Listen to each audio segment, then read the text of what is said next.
On this day in 1964, Steve Chalmers was dubbed the Steviano by the Evening Times after a League Cup hat-trick against Partick Thistle at Firhill. Season 1964-65 was Jimmy McGrory's last as Celtic manager, but everyone knew he was no more than a figurehead, and as the club reached possibly its lowest ever ebb after 6 barren seasons, it was the board, and Chairman Bob Kelly in particular, who was the target for the fans' ire. On the first day of the season, they played out a dismal 0-0 draw with Partick Thistle in a League Cup sectional tie on the 8th of August, with John Fallon making a series of brilliant saves to prevent an opening day defeat. Boos and jeers rang loudly from the terracings at the end, amidst angry scenes. Anger turned to incredulity by Monday afternoon, when news leaked out that the club had made an audacious bid to sign the legendary Alfredo Di Stefano, who had completed his contract at Real Madrid and was now a free agent. Even at 38 years old, the prospect of Di Stefano turning out in green and white hoops sent pulses racing for fans starved of success for so long. Jimmy McGrory told the Evening Times on the 10th of August 1964, "We are making a genuine and determined effort to sign Di Stefano. We know we will have to offer big money and inducements to get him over here, but that will not stop us if he is prepared to consider playing in Scottish football.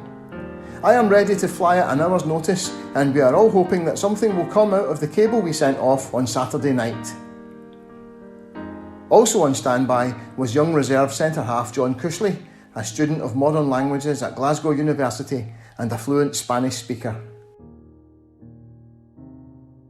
On the 11th of August, a cable was received from Di Stefano, or one of his representatives at least, reading, "Very much recognise your offer, transfer fee to sign your club, stop.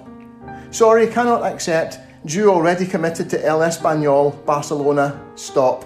Thanks, stop, Di Stefano."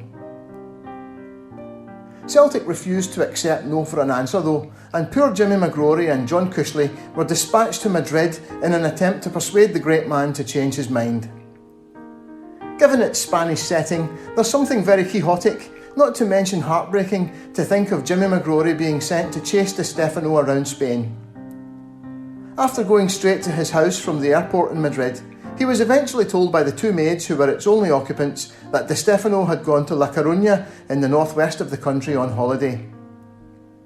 The Evening Times wrote on the 11th of August 1964, "Half a dozen Celtic contacts in Madrid and in the north of Spain were still searching for clues of Di Stefano at lunchtime, and Mr McGrory, with interpreter, reserve centre-half John Cushley, waited impatiently close to the telephone exchange in Madrid."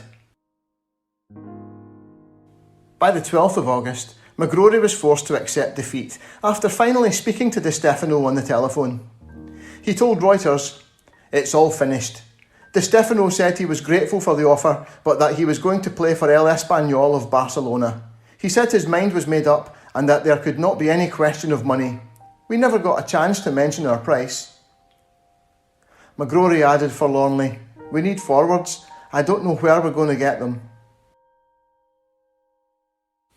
Fast forward 10 days, and Celtic were at Firhill for the away match against Partick Thistle in the League Cup sectional phase, having beaten Hearts 3-0 at Tynecastle and Kilmarnock 4-1 at home in the meantime, as well as beating Motherwell 3-1 at Fir Park in the opening league match.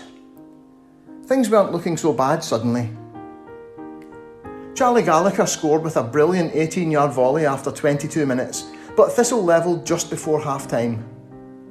Steve Chalmers scored his first after outpacing the defence to a through ball from Bobby Murdoch and smashed the ball home. 2 minutes later, Jimmy Johnston tapped home after the keeper could only parry a cross from Gallagher, and Chalmers, with another flashing shot, this time from Gallagher's long pass, put them 4-1 up after 52 minutes. He completed the scoring with his third 5 minutes from the end.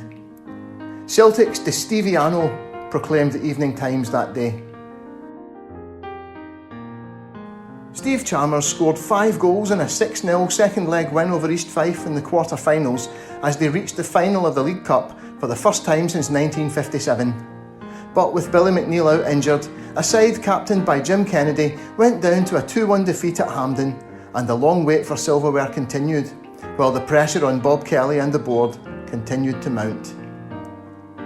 Few could have imagined then that less than 3 years later, Celtic's Di Steviano would score the goal that brought the European Cup to Britain for the first time.